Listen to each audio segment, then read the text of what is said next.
दोस्तों, बाइबल की पुस्तक से पुराने नियम के सबसे आखिरी पुस्तक है मलाकी की पुस्तक। और क्या आप जानते हैं कि मलाकी की पुस्तक में सबसे आखिरी में क्या कहकर परमेश्वर ने पुस्तक का अंत किया है?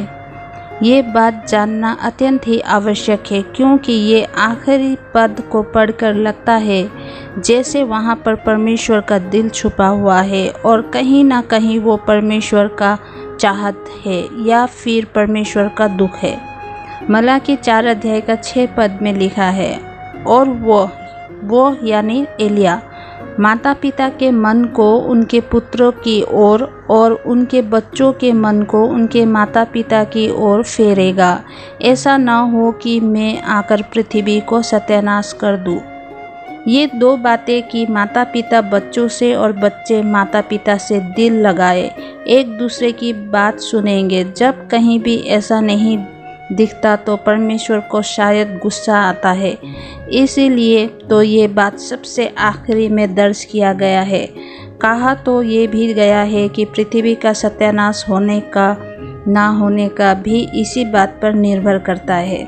दोस्तों, कई बार माता पिता और उनके बच्चों के बीच में एक तरह का दूरी पाया जाता है, गैप पाया जाता है, जिसे जेनरेशन गैप भी कहा जाता है। लेकिन बाइबल के हिसाब से ऐसा होना नहीं चाहिए। ये भी सच ही है कि दोनों ही अपने जीवन के एक एक पड़ाव से गुजर रहे हैं, लेकिन दोनों ही जनरेशन में एक तरह का तालमेल होना चाहिए, समझ होना चाहिए। और अगर बुद्धिमानी की बात बोलूँ तो हर बार बच्चे ही गलत नहीं होते, कई बार माता पिता भी गलत हो सकते हैं। अब हमारा परमेश्वर है जो कभी नहीं बदलता है। परमेश्वर पीढ़ियों से पीढ़ियों तक एक जैसा है।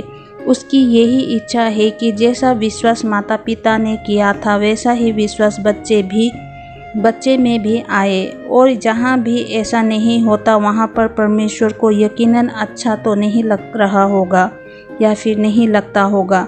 मूसा के माता पिता ने भी ये विश्वास दिखाया था कि बच्चा सुंदर है और हमें उसे बचाना है। मूसा तो उस समय छोटा था और वो कुछ कर भी नहीं सकता था।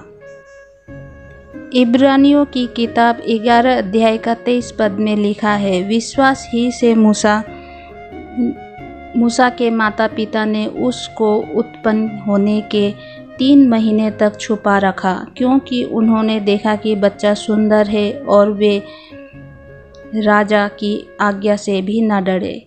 और निर्गमन 2 अध्याय का 1 और 2 पद में लिखा है कि लेवी के घराने की एक पुरुष ने एक लेवी वंश की स्त्री को ब्याह लिया, यानी मूसा के पिता ने मूसा की माता से शादी कर लिया और दोनों ही लेवी घराने के थे। फिर वो स्त्री गर्भवती हुई और उसके एक पुत्र उत्पन्न हुआ, और ये देखकर कि बच्चा सुंदर है उसे 3 महीने तक छुपा रखा।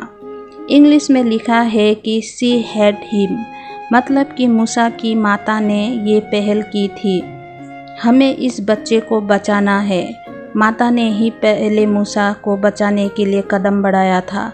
बाद में उसके पिता और बहन ने भी मूसा का साथ दिया था, यानी मूसा के माता का साथ दिया था, और बाद में जाकर इसी मूसा के वजह से इजरायलियों का छुटकारा हो सका। दोस्तों, हम देखें तो इन सब में परमेश्वर की एक बड़ी योजना पूरी हो सकी, क्योंकि मूसा के माता पिता ने विश्वास दिखाया था। दोस्तों, पौलुस भी तिमोथी को एक बात याद दिलाता है जो कि कहीं ना कहीं उसके माता पिता से जुड़ी हुई थी। आप पढ़ सकते हैं 2 तिमोथी 1 का 5 अध्याय। लिखा है कि और मुझे तेरे उस निष्कपट विश्वास की सुधि आती है जो पहले तेरी नानी लोइस और तेरी माता यूनिके में थी, और फिर मुझे निश्चय है कि तुझ में भी है। वो क्या चीज़ थी दोस्तों? वो चीज़ क्या थी? वो था विश्वास। वही विश्वास जो पहले तिमोथी के नानी, फिर माता, फिर तिमोथी के अंदर भी आया था। दोस्तों, एक से दूसरे जनरेशन के अंदर यही विश्वास जरूर ट्रेवल करना चाहिए, यानी पहुंचना चाहिए। तिमोथी आगे जाकर पौलुस के साथ जुड़ा और उसके साथ मिलकर बहुत सारी सेवकाइयाँ की। और लंबे समय तक सेवकाई की, और ज़रूर परमेश्वर का योजना भी पूरा हुआ होगा इसमें, क्योंकि बाइबल बताती है कि पौलुस बहुत सारे कामों को तिमोथी की वजह से या फिर तिमोथी की सहायता से पूरा कर पाया था। दोस्तों, जो विश्वासी घरों में माता पिता अपने बच्चों में ये विश्वास ट्रांसफ़र करना भूल जाते हैं या फिर उसकी ओर ध्यान नहीं दे पाते या नहीं देते हैं, ऐसे घरों के बच्चे आगे चलकर प्रभु के पीछे चलना छोड़ देते हैं। और अगर बच्चों को भी बचपन से ही ऐसी शिक्षा नहीं मिली हो कि माता पिता का बात मानना चाहिए, उसका आदर करना चाहिए, तो ऐसे बच्चे भी आगे चलकर माता पिता के पदचिन्हों पर चलना छोड़ देते हैं। उन बच्चों का मन भी माता पिता से हट जाता है। दोस्तों, संसार का ज्ञान बच्चों को सिखाना बहुत ज़रूरी है, लेकिन उससे भी ज़्यादा ज़रूरी है बच्चों को आत्मिक जानकारी देना, आत्मिक माहौल देना, अपने घर में हो बाहर में एक आत्मिक माहौल बना के रखना। समय रहते ही माता पिता की यह जिम्मेदारी है कि उन्हें Sunday school, youth meeting, spiritual meeting, Bible college, crusade इनमें लेकर जाए।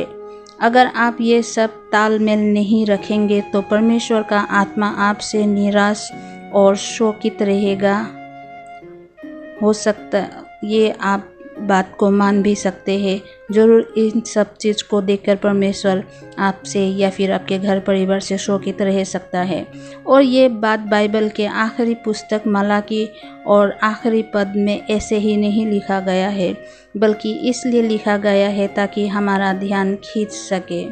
तो दोस्तों, मेरा आज का मैसेज इतना ही था। सुनकर कैसा लगा please like, share and subscribe कीजिएगा। मेरे अगले वीडियो आने तक आप सब बने रहिएगा।